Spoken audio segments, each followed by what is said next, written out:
Seigneur vous bénisse. Alléluia. Gloire au Seigneur. Alors ce matin, je voudrais encore partager, la nourriture.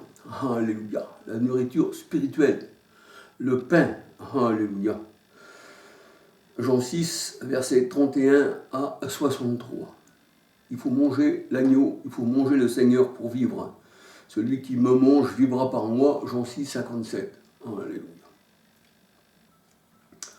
Aujourd'hui, mes frères et sœurs, je voudrais vous parler, du premier-né. Nous savons que dans la parole de Dieu, il y a deux premiers-nés. Deux premiers-nés. Et deux premiers-nés qui se font la guerre. Voyez-vous ? Ils se font la guerre. Ils sont opposés les uns les autres. Alléluia.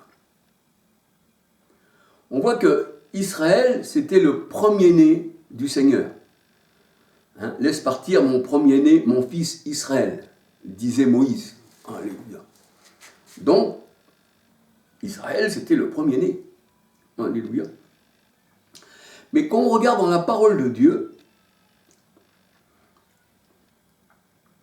les premiers-nés, ça veut dire beaucoup de choses. Alléluia. Alors, je vais vous parler du premier-né. Pourquoi qu'il y a des premiers-nés et qui les premiers seront les derniers. C'est ce que nous dit la parole de Dieu. C'est ce qu'il disait le Seigneur aux pharisiens. Les premiers seront les derniers. Alléluia. Donc, ils seront les derniers, ça veut dire qu'il y a des premiers qui doivent passer avant eux. Alléluia. Pourquoi que le Seigneur parlait comme ça aux pharisiens ? Pourquoi qu'il disait les premiers seront les derniers ? Parce que le Seigneur, il dit dans sa parole qu'il y en a qui avaient été mis à l'écart quand le Seigneur est venu, afin que les païens puissent rentrer. Alléluia. Et nous voyons, le Seigneur, il disait aux pharisiens, « Vous ne me verrez plus jusqu'à ce que vous sachiez dire, béni soit celui qui vient au nom du Seigneur. » Ça veut dire que quand le Seigneur, il allait revenir, alléluia, il y en a qui diront, béni soit celui qui vient au nom du Seigneur. Et ils reconnaîtront celui qu'ils ont percé. Alléluia. Ça, c'est toute une étude aussi, alléluia. Mais je ne veux pas m'attarder là, c'est pour vous faire comprendre qu'il y a aussi, les premiers seront les derniers. Ils seront les derniers à rentrer dans le royaume des cieux. Mais il y en a aussi qui ne rentrent pas dans le royaume des cieux. Parce que la parole de Dieu nous dit, tous ne sont pas d'Israël. Dans Romains, verset 6. Galates 4, 21 à 31. Ça, c'est pas Jérusalem, selon le Seigneur, celle qui tue les prophètes. La Jérusalem, c'est celle qui est d'en haut. Apocalypse 21, verset 1 à 9. Apocalypse 21, verset 1, 2, 9, 10. C'est l'épouse, celle-ci. Galates 4, 26. Ça, c'est la postérité d'Abraham. C'est Sarah. Alléluia. Donc, nous voyons qu'il y a des premiers-nés dans la parole de Dieu. Et le premier-né, je vais même dire des morts, c'est Adam. Avec Ève, c'est Adam. C'est ce que la parole de Dieu nous dit. On va regarder ça, on va étudier tout ça, frères et sœurs, afin que le Seigneur puisse nous éclairer là-dessus, alléluia, par sa parole. Parce que l'enseignement, c'est une lumière. Alléluia. Proverbe 6, verset 23. Alléluia. Les Saintes Écritures nous parlent des premiers-nés, au sens que le Seigneur veut bien nous le faire comprendre. Alléluia. Alors, comme je vous disais, il y a deux premiers-nés. Ces deux premiers-nés sont deux peuples. Deux peuples. Opposés l'un aux autres. Alléluia. Et c'est pour ça que dans Galates 4, 21, dans Galates 4, versets 21, 22, 23, 24, 25, 26, la parole de Dieu nous dit qu'il y a là deux femmes, ces deux alliances, c'est les nations. Il y avait Sarah, qui représente les enfants de Dieu nés sous la grâce, parce que le Seigneur il a fait une grâce aux enfants d'Abraham, race d'Abraham que j'ai choisie, qui dit le Seigneur, alléluia, et tu verras ta postérité comme les étoiles du ciel, disait le Seigneur à Abraham, alléluia. Alors, on voit que les postérités d'Adam, c'est un peuple égaré, alléluia. La postérité d'Adam, c'est un peuple égaré. Alléluia. Alors on peut dire que la postérité d'Adam, elle est, on va dire, symbolisée par l'Égypte, par le monde. Genèse 2, versets 21 à 24. Alléluia. Genèse 2, versets 21 à 24. Alors les égarés, c'est un peuple, on va dire, ténébreux. Alléluia.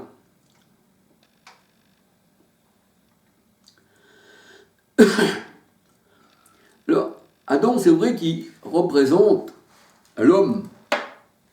L'homme, c'est Adam. Adam, ça ne veut pas dire simplement que c'était un homme, spécialement une personne dans la parole de Dieu. Mais Adam, c'est tout un peuple. Comme le Christ, le nouvel Adam, c'est tout un peuple saint. Alléluia. Donc on voit qu'il y a un peuple égaré, ténébreux, et un peuple saint. Alléluia. Un peuple qui est vieux, la loi, qui était sous la loi, tout ça, mais qui n'ont pas pu accomplir la loi. Alléluia. C'est écrit dans la parole de Dieu dans Hébreux 8, verset 13, « Ce qui est vieux est près de disparaître. » Alléluia. La loi représente l'homme ancien, en fait, qui n'a pas pu l'accomplir, qui se prenait pour un homme fort, mais en vérité qu'il était faible. Alléluia. Voyez-vous ? Alors, il y en a beaucoup aussi qui disent, nous, on ne veut pas que la loi soit abolie, on reste sous la loi. Mais en fait, la loi, la parole de Dieu nous dit, n'a rien à mener de bon. Le Seigneur, il dit, sans loi, le péché est mort. Sur quelle accusation ? Sur quelle transgression de la loi, vu qu'il n'y a pas de loi ? Le Seigneur, il dit, quand la loi revit, alors le péché reprend, vie aussi, et vous êtes mort. Voyez-vous ? Donc, rester sous la loi, ça t'emmène à la mort. Et on voit que Adam était faible. Mais qu'est-ce qu'il disait, Paul ? C'est quand je suis faible que je suis fort. Parce que si je suis fort, je suis faible. Pourquoi qu'il parlait comme ça, Paul ? Parce que si tu t'en remets à ta propre force d'homme, sans la force de Dieu, là, tu es faible, mais tu te crois fort, tu crois accomplir toute chose. Mais quand tu te remets à la force de l'Éternel, c'est ta véritable force. Quand je laisse ma faiblesse de côté, mais que c'est le Seigneur qui reprend le relais et qu'il est le Tout-Puissant et qui me donne sa force, eh bien je peux combattre aussi mes ennemis. Non par ma propre force, mais par l'Esprit de Dieu. Alléluia. Voyez-vous ? Donc, on voit que l'homme fort aussi se trouvait dans une maison. Le Seigneur il dit, eh bien, ne devrait pas rentrer dans la maison de cet homme fort et piller ses biens. Mais il faut déjà le lier avant cet homme fort, voyez-vous. Il faut le lier, cet homme fort. Que si tu es fort, eh bien, t'es le diable en fait. Eh oui, c'est le diable qui dit je suis fort. C'est l'homme haut placé qui dit je suis fort, tout ce que je fais, c'est moi qui l'ai accompli, un peu comme Nabuchodonosor. Il disait moi j'ai accompli Babylone. Voyez-vous, j'ai bâti cette ville, mais le Seigneur dit je te fais tomber de ton trône. Parce que c'est moi qui bâtis toute chose et c'est moi qui détruis toute chose. Alléluia. Gloire au Seigneur. Et la parole de Dieu nous dit que le monde entier est sous la puissance du mauvais. 1 Jean 5, 19, 20 est sous la puissance de ces hommes forts, qui ne sont pas le Seigneur dans leur vie, qui veulent tout faire de leurs mains, qui ont leur libre choix aussi, ça c'est des hommes forts. Il dit c'est moi qui choisis ce que je veux, ma voix, tout ça, c'est l'homme fort. Ça, il faut le lier. Alléluia. Donc ça représente tout ce qui est dur à accomplir, et puis que l'homme, lui, dit moi je l'accomplirai. Alléluia. Alors là, là, je vais vous parler de Adam, le premier-né d'entre les morts, je vais dire, hein, le premier-né d'entre les morts. Comme le Christ, il est le premier-né de toute la création de Dieu. Et Christ est le nouvel Adam. Christ est le nouvel Adam, c'est l'Esprit. La parole de Dieu nous dit, 2 Corinthiens 3,17. Mais tandis que le premier Adam, la parole de Dieu nous dit, c'est une âme vivante. Oh, alléluia.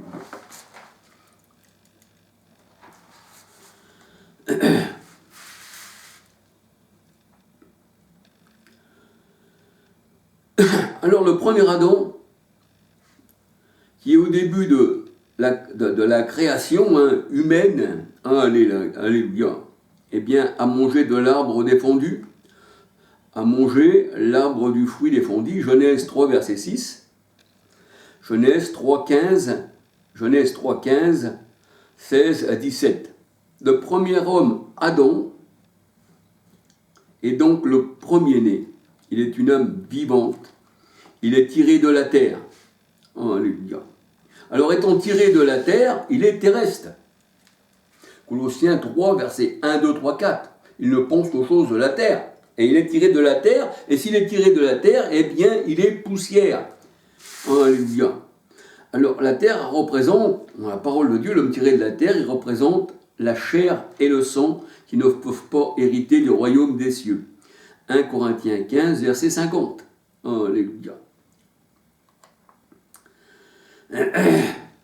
La chair et le sang représentent la généalogie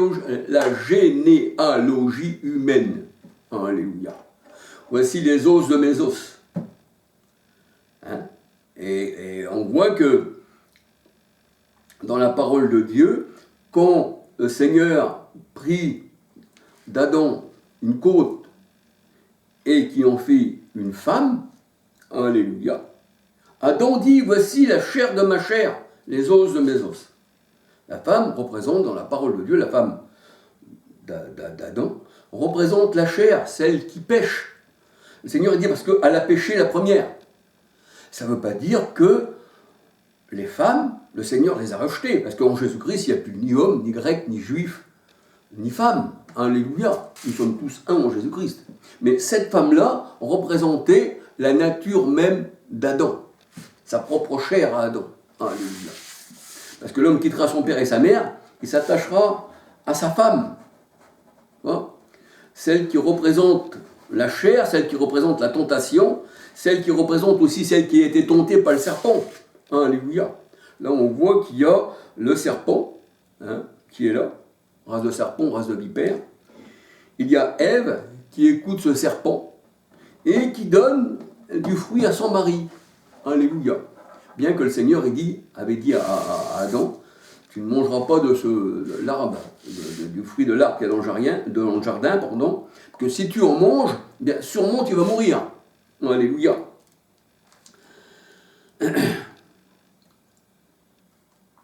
Alors, les os de mes os, chair de ma chair. Genèse 29, verset 13, 14. Genèse 29, verset 13, 14. Job 19, verset 19, 20.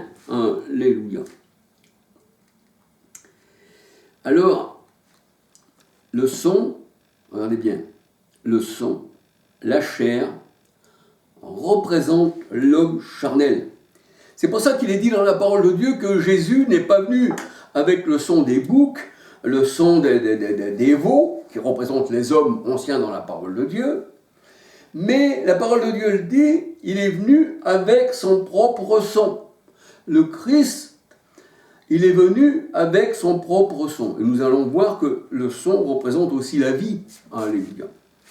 Mais le son humain, les os, représentent l'homme naturel. La chair et le sang n'héritent pas du royaume des cieux. Tandis que le sang de Jésus-Christ lui donne la vie, parce que le sang représente la vie dans la parole de Dieu. C'est ce que nous allons voir plus loin, mes frères et sœurs. Alléluia.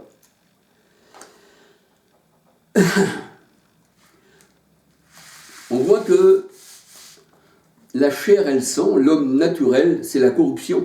Pour ça que Adam a été corrompu. Alléluia. Étant corrompu, eh bien, il ne peut pas hériter le royaume des cieux.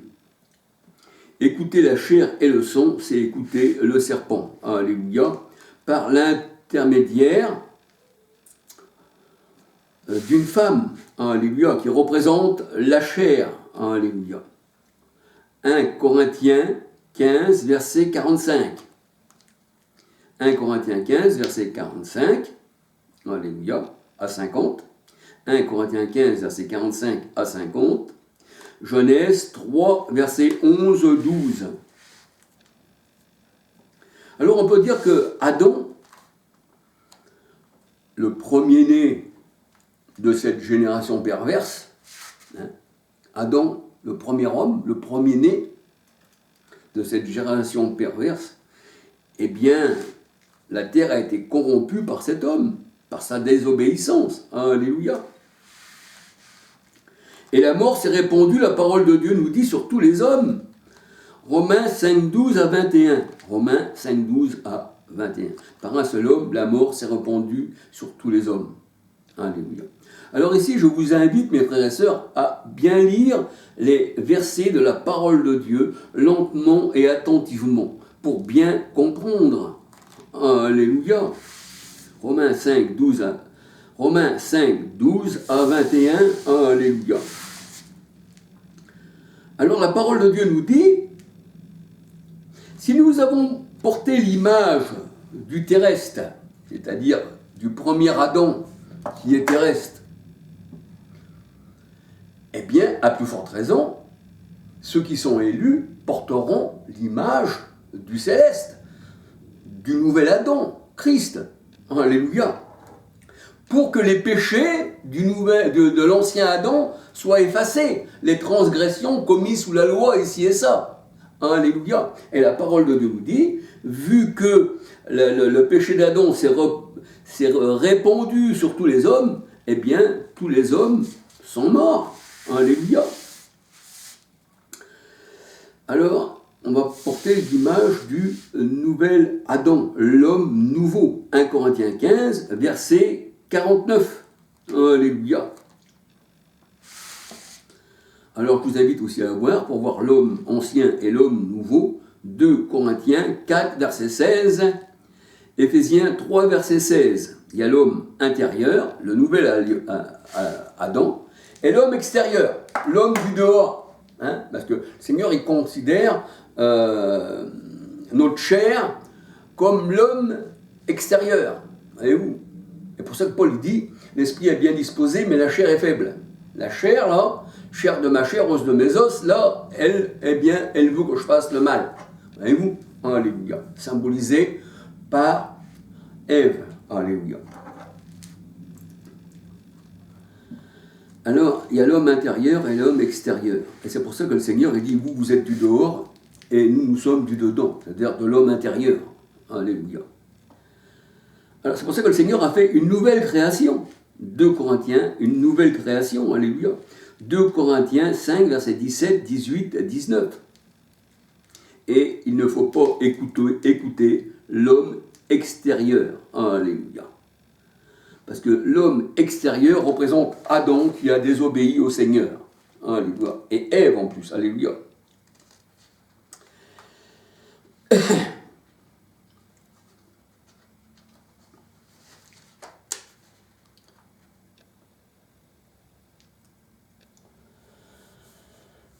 La parole de Dieu nous dit, nous allons porter l'image du terrestre, Adam. À plus forte raison, nous porterons l'image du céleste. 1 Corinthiens 15, verset 49. Alléluia. Alors, le premier Adam, c'était la mort, en fait. L'homme du péché, en fait. Adam est tombé, c'est-à-dire le péché d'Adam est tombé sur tous les hommes. Même sur ceux, la parole de Dieu nous dit, qui n'ont pas péché par une transgression, parce qu'il a transgressé Adam, la loi du Seigneur, par une transgression semblable à Adam. Alléluia. Le péché d'Adam est tombé sur tous les hommes, même sur ceux qui n'avaient pas péché par une transgression semblable à celle d'Adam. Romains 5, 12 à 21. 1 Corinthiens 15, versets 20, 22. La Bible dit, comme tous meurent en Adam. Écoutez bien la parole, là. Comme tous meurent en Adam. parce que le péché d'Adam s'est répandu sur tous les hommes. À partir d'Adam jusqu'au Christ, les hommes sont morts spirituellement par le péché d'Adam. Alléluia. Alors posez-vous la question. Moïse, les prophètes, enfin tous ces gens-là, qui ont même parlé de la parole du Seigneur, eh bien, étaient morts. Alléluia. Et on voit même que le péché, dans Juge 17, chacun faisait ce qu'il voulait en Israël. On voit même que même Moïse, eh bien, il frappa le rocher, il croyait que c'était lui qui devait des désordres. Et le Seigneur a dit, pour cela, tu ne rentreras pas dans la terre promise, Moïse. Et la terre promise, c'était quoi? Eh bien, la terre promise, c'est la nouvelle terre, le nouveau ciel, Apocalypse 21, versets 1, 2, 9, 10, qui est l'épouse du Christ. Mais Moïse espérait quand même qu'il était dans l'ancienne alliance, il espérait, il avait les yeux sur la rémunération, il avait les yeux sur Christ. C'est ce que nous allons voir, alléluia. C'est pour ça que le Seigneur il dit, quand vous verrez Abraham, les prophètes, tous ces gens-là dans le royaume des cieux, eh bien vous qui serez jetés dehors, vous allez grincer des dents. Vous les premiers. Alléluia.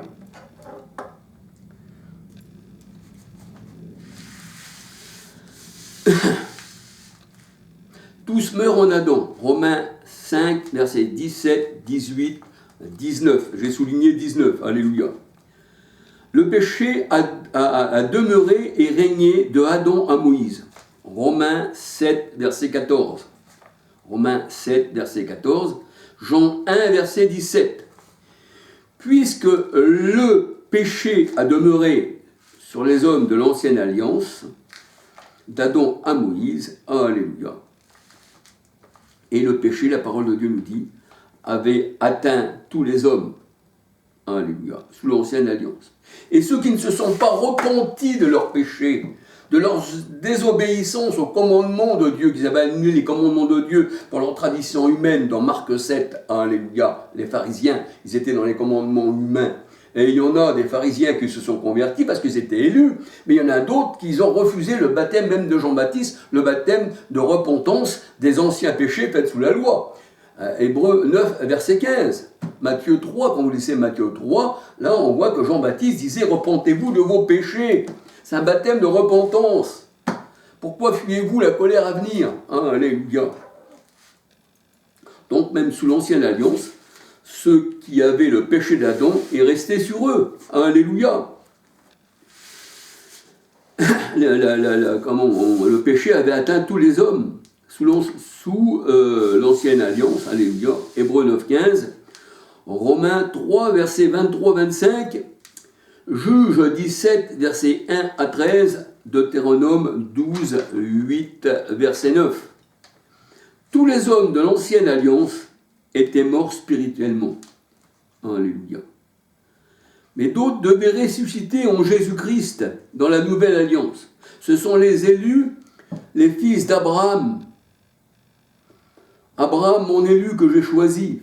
Alléluia. Psaume 89, verset 3. Ésaïe 43, verset 20. Ésaïe 45, verset 4. Matthieu 24, verset 24, 31. 1 Pierre 2, 9. Je vous donne beaucoup de versets, frères et sœurs, ce que j'aime bien, comme ça vous pouvez vérifier. Alléluia. Race d'Abraham, mon élu. Ésaïe 41. Race d'Abraham, mon élu. Ésaïe 41, versets 8 à 11. Galates 3, 26, 27, 28, 29. Bon, Jésus-Christ, plus juif, ni grec, ni homme, ni femme, et tous ceux qui sont à Jésus-Christ sont fils d'Abraham. Romains 4, verset 13, alléluia. Alors, puisque le péché a atteint tous les hommes, eh bien, c'est bien pour ça qu'on voit que Israël était mort, en fait. Et la vallée des ossements représente Israël qui était déchéché, qui était mort. Alléluia. Donc la vallée des ossements, ça représente ceux qui sont sous la loi. Ceux qui ont été atteints aussi comme le péché d'Adam, puisque eux aussi ont désobéi au Seigneur comme Adam. Donc ce sont des fils d'Adam. Alléluia. J'espère que je me fais bien comprendre, alléluia, que le Seigneur me donne un langage afin que je puisse bien parler de lui, alléluia. C'est très difficile de parler du Seigneur. Il est tellement grand, il y a tellement de choses à dire, il y a tellement de choses qui passent par qui nous passent par le cœur, alléluia. Les paroles de Dieu sont ombre dans mon cœur, alléluia. C'est grand, alléluia. Alors, puisque les paroles ont atteint tous les hommes, la vallée des ossements représente les hommes qui vont ressusciter par l'Esprit. C'est Israël qui était mort, hein. Ézéchiel 37, verset 1, 5, 6, alléluia. 9, 10, 11. Alléluia, 11. Hein. Alors, ces os, c'est la maison d'Israël, ces os. Alors ici, les Juifs, les véritables, qui vont ressusciter, les véritables Juifs, eh bien, parce que Jésus, il est le roi des Juifs, et le salut vient des Juifs. Jean 4, 22, alléluia, c'est ce qu'il disait le Seigneur à la Samaritaine. Le salut vient des Juifs, alléluia. Parce que tout a été confié aux Juifs, la parole de Dieu nous dit, alléluia. Les ordonnances, la loi, tout ça avait été confié aux Juifs, alléluia. Mais les Juifs, il y a certains Juifs qui ont désobéi, sous la loi, ils ont tous désobéi, hein, alléluia. Hein. On voit qu'il n'y en a pas un qui a fait quelque chose de bien devant le Seigneur. Même Salomon, hein, il consultait eh bien, les femmes, ses concubines qui savaient marier avec les femmes du monde et qui l'ont poussé à renier le Seigneur par l'adoration des hommes, par l'adoration des idoles eh bien, de ces femmes, alléluia. Alors, nous voyons que le vrai Juif, c'est nous en fait. C'est nous qui sommes ressuscités, parce qu'on a eu la circoncision du cœur, et le vrai juif, c'est le chrétien, c'est la chrétienne. Ça représente la ménorah, les 7 églises, alléluia. Parmi le Seigneur, il se tient, alléluia. Apocalypse 1, verset 4, 12, 13 à 20, le Seigneur se tient là, dans le symbole là, qui est la ménorah, le Seigneur se tient là au milieu, alléluia. La ménorah, c'est un symbole juif. Et le vrai juif, c'est celui qui est circoncis du cœur. Romains 2, verset 27, 28, 29. Éphésiens 3, verset 3. Alléluia. Colossiens 2, verset 11. Voyez-vous, c'est le Seigneur qui nous circoncis le cœur. Mais la circoncision du cœur, ce n'est pas dans la chair, et la circoncision, eh bien, c'est pas comme si, on va dire, on est circoncis de quelque chose, que ça va nous emmener, eh bien, au Seigneur. Non, c'est une circoncision spirituelle du cœur. C'est la parole qui nous circoncit, c'est le Christ, alléluia, c'est l'Esprit, parce que l'Esprit, c'est la parole, lavé par l'eau de la parole. Hébreux 10, 22, alléluia. Alors, tous ceux qui sont à Christ, païens, convertis, c'est-à-dire les païens du monde qui sont venus dans le troupeau du Seigneur. Le Seigneur, il a appelé les païens, et puis il a appelé aussi les Juifs. Des Juifs sont venus, d'autres n'ont pas voulu, parce que la parole de Dieu nous dit qu'il y a une synagogue de Satan qui se dit juifs, mais qui ne le sont pas. Ceux-là, eh bien, ils ne sont pas venus, alléluia. Et il y en a d'autres qui sont venus, alléluia. C'est pour ça qu'il y a eu division parmi les Juifs à cause de la parole, nous dit le Seigneur. Il est venu pas apporter la paix, mais il a apporté l'épée. Alléluia. Alors tous ceux qui sont à Christ, païens convertis, et Juifs de l'ancienne alliance convertis, alléluia. Et qui sont retrouvés aussi dans la nouvelle alliance, ces Juifs, alléluia, qui se sont convertis au Christ. Matthieu 3, versets 1, 2, 5, 6, 7, 8, 10, 11, 12, baptême de repentance, alléluia, de Jean-Baptiste, des péchés commis sous l'ancienne alliance, Hébreux 9, 15, eh bien, sont circoncis du cœur. Ils ont dépouillé l'homme ancien, c'est-à-dire le premier-né, l'homme ancien. Quand nous étions dans le péché, nous étions des fils du premier-né, nous étions des fils d'Adam selon la chair. Alléluia. Et on a revêtu Christ. Il n'y a donc plus juif. Ah oui, parce que juif, ça veut dire louange à l'Éternel, ça veut dire Judas. Alléluia. Hein, juif, c'est ce que ça veut dire.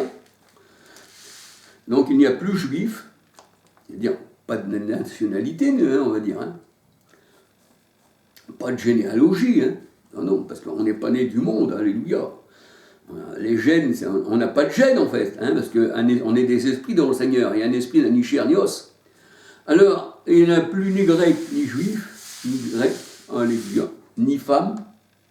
On a revêtu Christ comme un manteau, comme d'un manteau, alléluia. On a revêtu l'esprit. Galates 3, versets 26, 27, 28, 29. Et c'est pour ça que le Seigneur il dit, des deux, juifs et païens, il a fait un seul peuple. Éphésiens 2, 18. Éphésiens 2, 11 à 22. Alléluia. Alors, quand le Seigneur est venu, il devait ouvrir les sépulcres, les tombeaux. Mais comprenez, mes frères et sœurs, à la manière du Seigneur, pas à la manière des hommes, sinon vous n'allez pas comprendre, qu'un tombeau dans la parole de Dieu,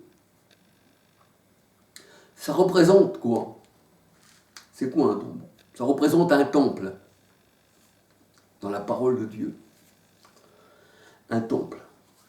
Ça représente là où Dieu devrait être, mais qu'en définitive, dans ce temple-là, au lieu que le Seigneur soit dans ce temple, c'est la mort.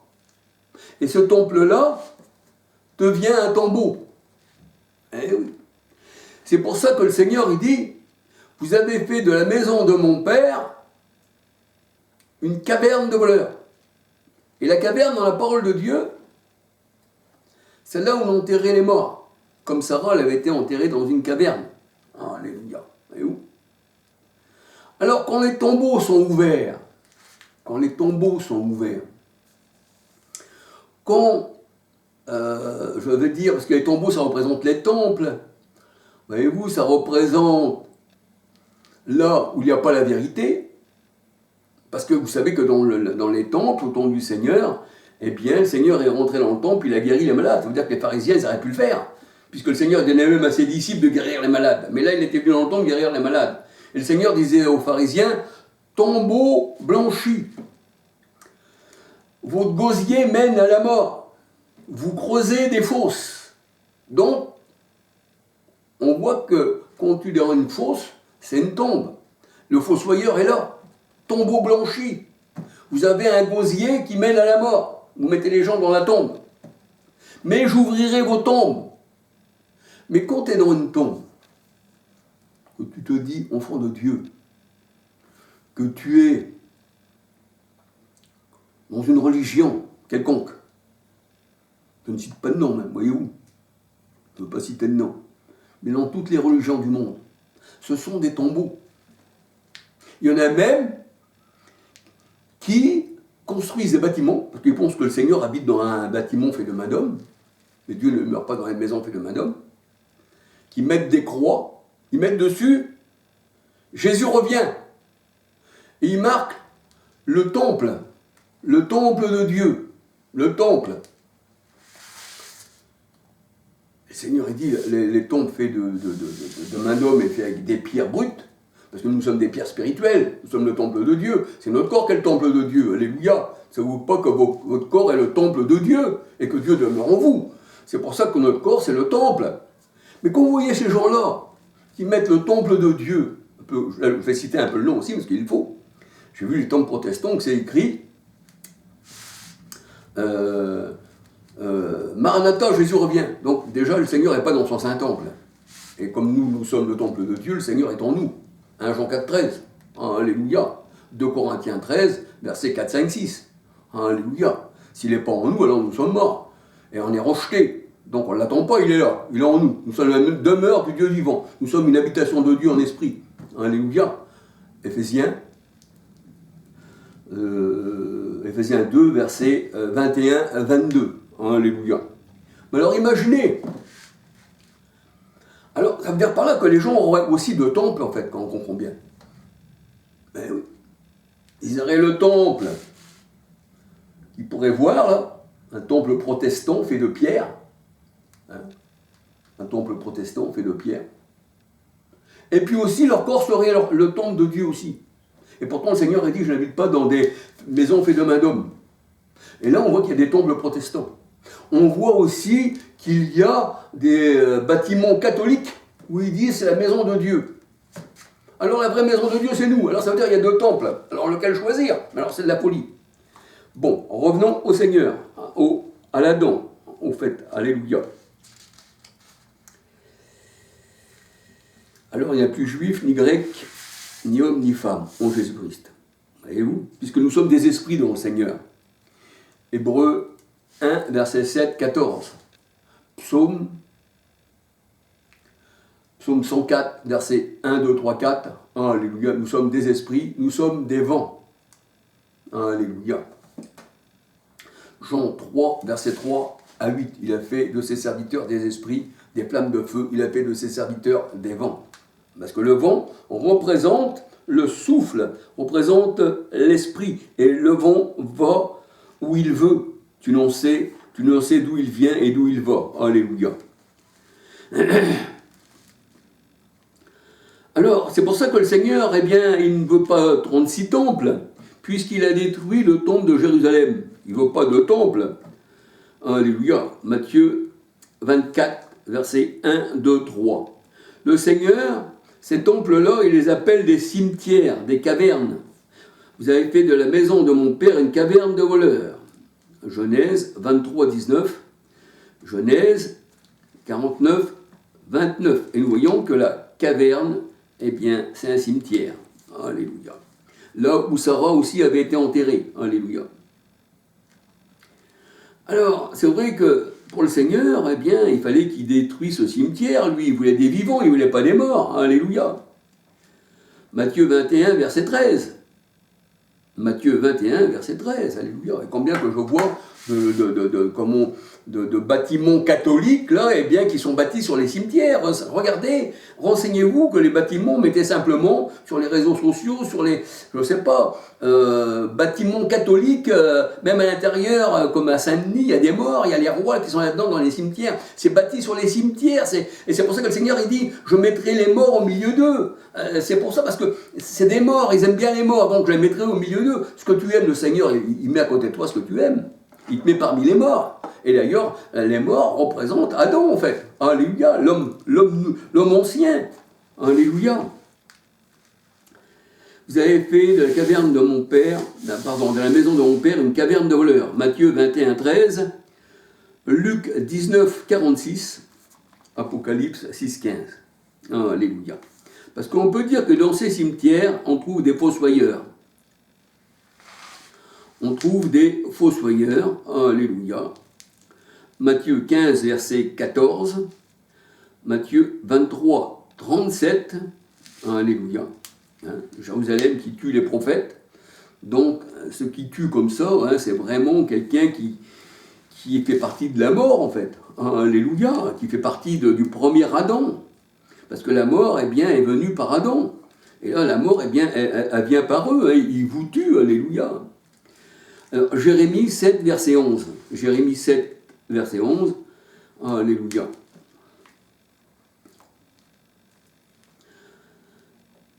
C'est pour ça que le Seigneur il dit que l'Égypte est une fosse. Parce qu'il ne faut pas oublier que la Jérusalem actuelle, où les gens ils pensent c'est qu'il y a les papes, ou c'est qu'il y a les protestants, ou c'est qu'il y a la mosquée d'Omar, dans Galates 4, 21 à 31, cette Jérusalem-là, la Jérusalem d'en bas, eh bien le Seigneur il dit c'est une fosse.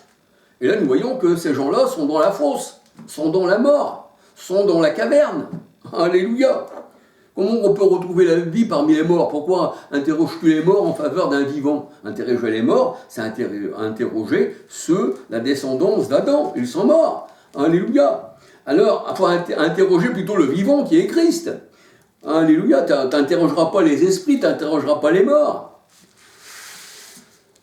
Deutéronome 18, 10 dans ces zones-là. Alléluia. 1 Jean 4, verset 1 à 6, ne pas interroger les esprits des morts. Parce que les esprits des morts, ce n'est pas l'esprit de Dieu, c'est l'esprit du monde. Le Seigneur dit que vous n'avez pas reçu l'esprit du monde, mais vous avez reçu l'esprit de Dieu.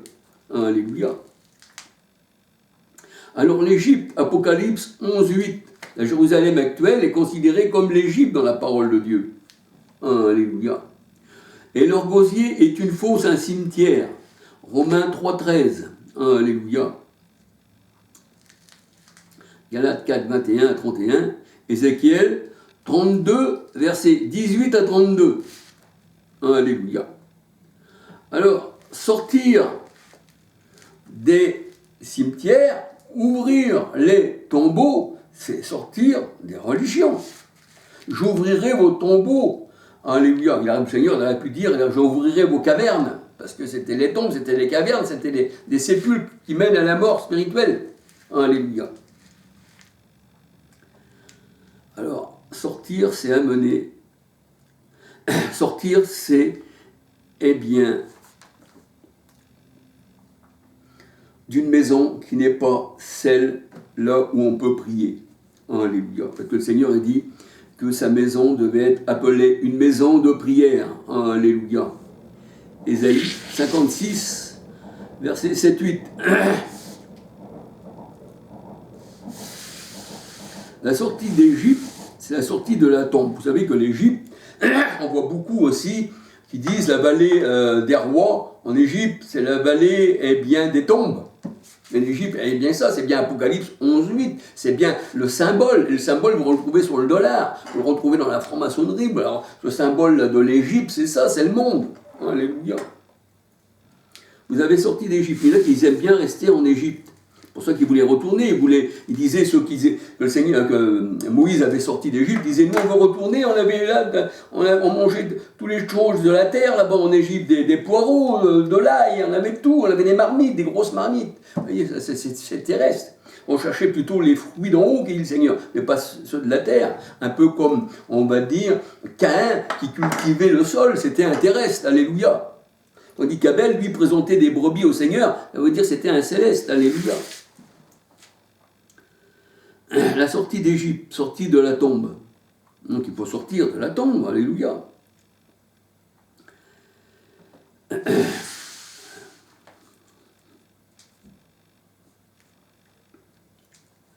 Alors on peut regarder Habacuc 1, verset 14, 15 à 17, Luc 5, verset 4, Jérémie 16, verset 16, Matthieu 13, verset 47 à 49. Alléluia.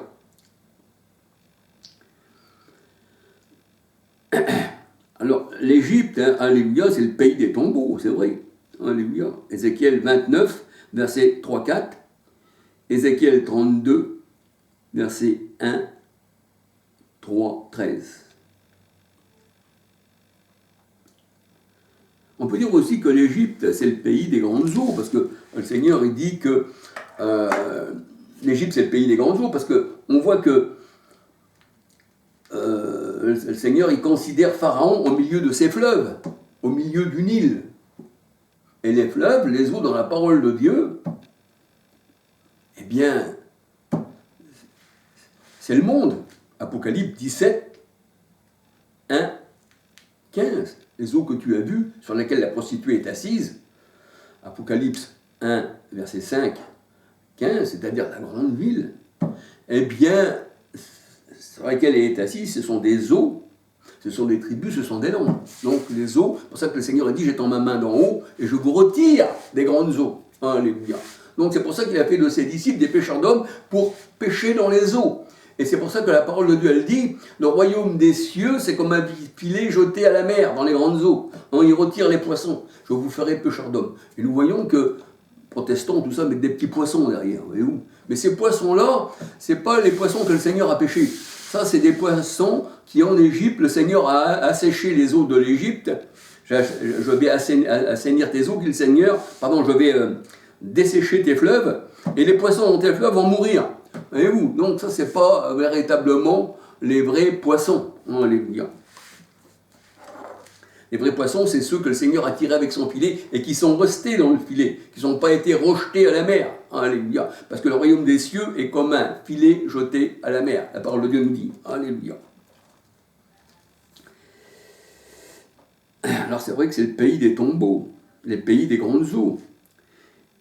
Et le pays des grandes eaux. Ézéchiel 32, verset 26.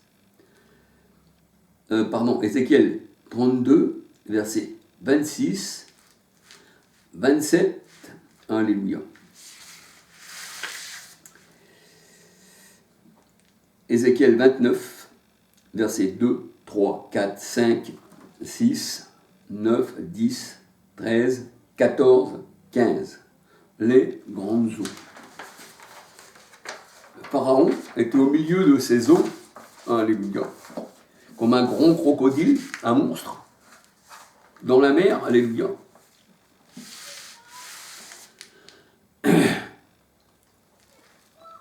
Alors on dit que le monde est rempli de morts. Parce qu'elle est sous la puissance du mauvais, la puissance de l'adversité, du diable. 1 Jean 5, 19. Et la Bible elle dit que le monde étant mort, le Sheol, le séjour des morts, ne peut pas louer l'Éternel. Il ne le loue pas, parce qu'ils sont morts. Ésaïe 38, versets 18, 19, 20.